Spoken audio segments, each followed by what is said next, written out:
Hi, I'm Kim Shadowan in Lipscomb's Public Relations and Communications Office, and today I'm here with Anthony Bates, who is the General Manager of Lipscomb Dining Services operated by Sodexo, and we're talking a little bit about what Dining Services is going to look like this fall.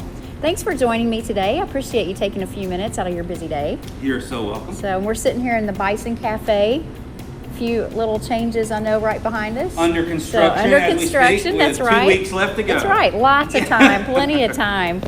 Well, I know that you have just stepped into the role of general manager here at Lipscomb, but you're not a stranger to Lipscomb. You've been here, and so tell me a little bit about what you did prior to Lipscomb, and then at Lipscomb before you stepped into general manager. So tell us about Anthony Bates. Anthony Bates is a chef by trade. I was in restaurants and hotels for years and years before I came to the university. I decided to get out of hotels and restaurants when I had a daughter 16 years ago. I've been at Lipscomb with Sodexo for a little over 10 years. I came in as executive chef for several years, and then about 3 years ago I took over a role as operations manager, where I would oversee a little bit of the retail, catering, kind of had my hand in a little bit of everything. And then our general manager recently retired, so I got promoted to that position. So now the buck stops with me here now, I guess. And probably the most interesting semester that we've had. It is going to be a challenge and interesting semester to get started. It's not the normal startup. Well, and I know you all have been planning all summer long, and there's so many things in the works. But before we get into the specifics of all of that, new ChickFilA or newly remodeled ChickFilA, tell us about that, and tell us about some of the changes up here. We were just talking about a new deli station, and so what's going to be new in dining services that doesn't relate to COVID? Well, we're always looking to change and do things new anyway. This just happened to coincide with COVID. These are plans that had already been made and we're already going to work on. We just kept doing them. We just went through with the projects. ChickFilA has moved from a self-service option where you walk in and grab the sandwich and fries yourself to a full-service option where you would walk up and say, talk to the cashier, take your order, and they bring the bag to you on the line. More like a traditional ChickFilA restaurant. Additions to that, we're going to have the ChickFilA shakes. We're going to have parfaits, cookies, some additional items on the menu. On top of that, as you can see, our new station over here is we've moved the deli station, and so we did that, and for the biggest reasons, we took the octagon, so to speak, in the middle and turned that into a giant allergen-free zone. So we're going to be able to take care of the top 8 allergens: gluten, soy, shellfish, wheat, eggs, dairy, nuts, tree nuts, all will be all over there. It's self-contained. There will be prep areas, coolers, sinks, utensils. Wow. It's all going to be right there so that we can better serve the ones the students have dietary restrictions. Yeah, and I know that's a big concern with a lot of students and parents. It's huge. And the parents, it's one of the first things. If you have a dietary restrictions, it's one of the first questions out of the mouths at admissions. We speak with them all the time, and that's one of the first questions for those who are concerned is, what can you do about dietary restrictions? We've tried a lot in the past to just accommodate those restrictions. Some we just couldn't do, just because we didn't want to risk the cross-contamination. It was just too big of a risk. This is self-contained and lots of training so that we really can consolidate where the prep food is prepped, so it's a lot safer for the guest. So, being in the midst of a pandemic that big organizations plan for, and hopefully you never ever have to pull out your pandemic plans. Being with us partnering with Sodexo, I think that's a really great thing, because at the highest level, internationally, Sodexo has good plans in place for this, and I know that also informs what you're doing specifically here. So I would just love to hear a little bit about, just how Sodexo in general has prepared you and everybody else, that your colleagues across the country for a moment like this, and just sort of what that brings to what we do here at Lipscomb. Sure. Sodexo is a multinational company. They're out of France. So before COVID even really got to America, they were already addressing it in other countries.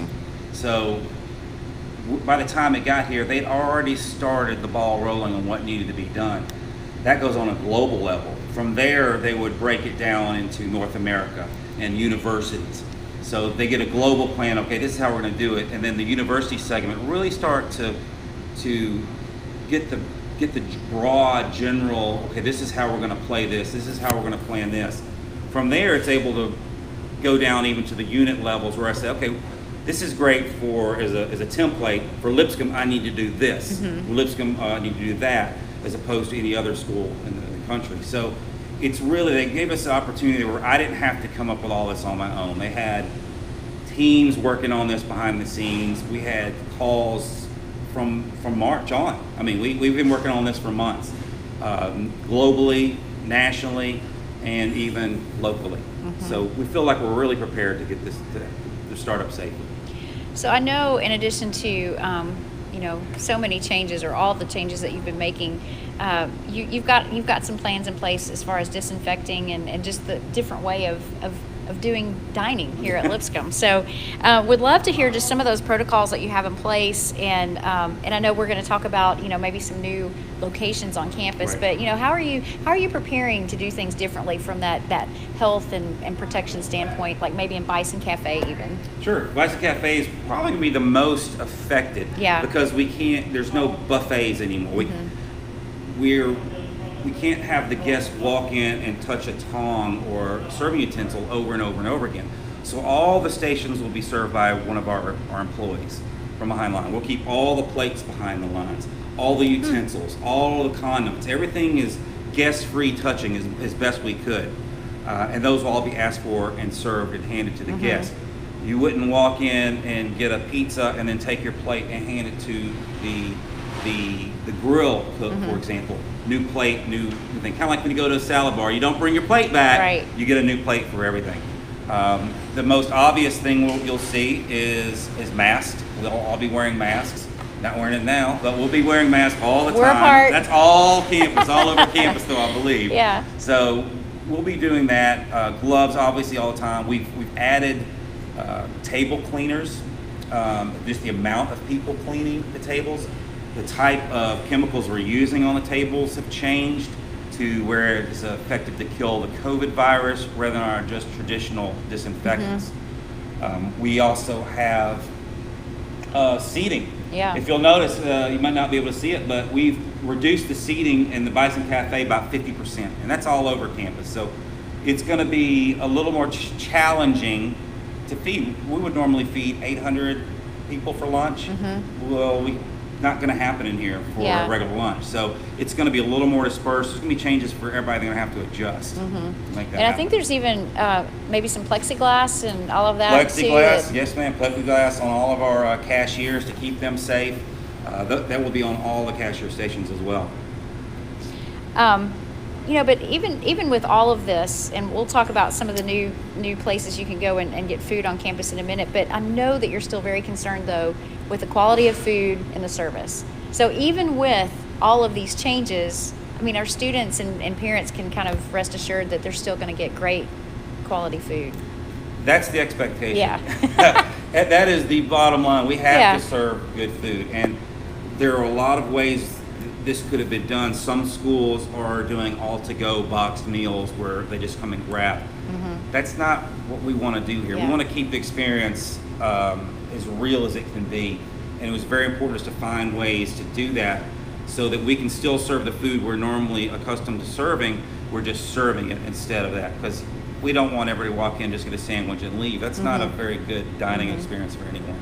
And so that's extremely important to us, extremely. And so I do know that you all have put a lot of time and thought into, with the limited capacity up here in Bison Cafe, there are going to be some other options. We've got the food court downstairs, which I know will be a little different, and then Aubon Payne, and then, I guess an outlier over in the Nursing and Health Sciences Center. But tell me a little bit about some of the grab-and-go options and some of the new things you may have in place. And I'm sure some of the details are still being finalized, but We've got it. We've got it very well planned out already. And the Hall of Fame this year, we are doing what we're calling Bison on the Go, from 11 to 7, Sunday to Friday. It is going to be a grab-and-go station where a student can use their meal swipe. As I mentioned, we will not be able to feed 800 people in here for lunch. So it's really important that the students who rely on meal swipes in their meal plans are able to use that meal swipe.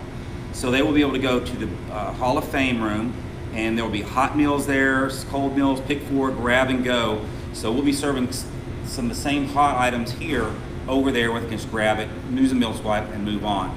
So that's important. We're also doing that during lunch at the nursing building, the same program from 11 to 2 at the nursing building. So both sides of campus we have covered. And it's something that the students have always wanted anyway, kind of a to-go option. Yep. And so this was a very good excuse for all of us to go ahead and get that program going for them. Yeah. But what will happen for sure is for the faculty and staff, who are really more vulnerable than in general, is to have a safe place for them to go have lunch and dine away from the crowds. That's what we're going for. Right, but they can still Absolutely. visit. You can always come here and visit. Yeah. You can always come get here your to ChickFilA eat. sandwich. They can always go to ChickFilA and get a sandwich. They're welcome everywhere on campus. But for those who really don't want to be part of the crowd or the time crunch, we'll have a special spot for the faculty and staff. And where can people go to get more information? You all have a website that's, is it lipscombdiningservices.com? Lipscomb.sodexomyway.com. Okay, lipscomb.sodexomyway.com. And there will be a lot of information just around that they're going to send out with Al Sturgeon and the student life groups and through your department for the faculty and staff we're looking for. And so there'll be a lot of information coming out very soon if it's not already. Yeah. And then just one last thing, is there anything else you'd like to mention or talk about, or for people to know about dining services or what to expect? We've just been working really hard because part of Lipscomb is to have the experience of Lipscomb. I know that's important, not just from dining, but for everyone here on campus. And we are included in that. And we wanted the students to really come in and feel like this is a place they come in and eat and unwind. Food is important. It's important to eat and feel comfortable when you're eating. We want to make it as welcoming and safe as possible. Well, thanks for spending a little time with me today. Appreciate it. Thank you.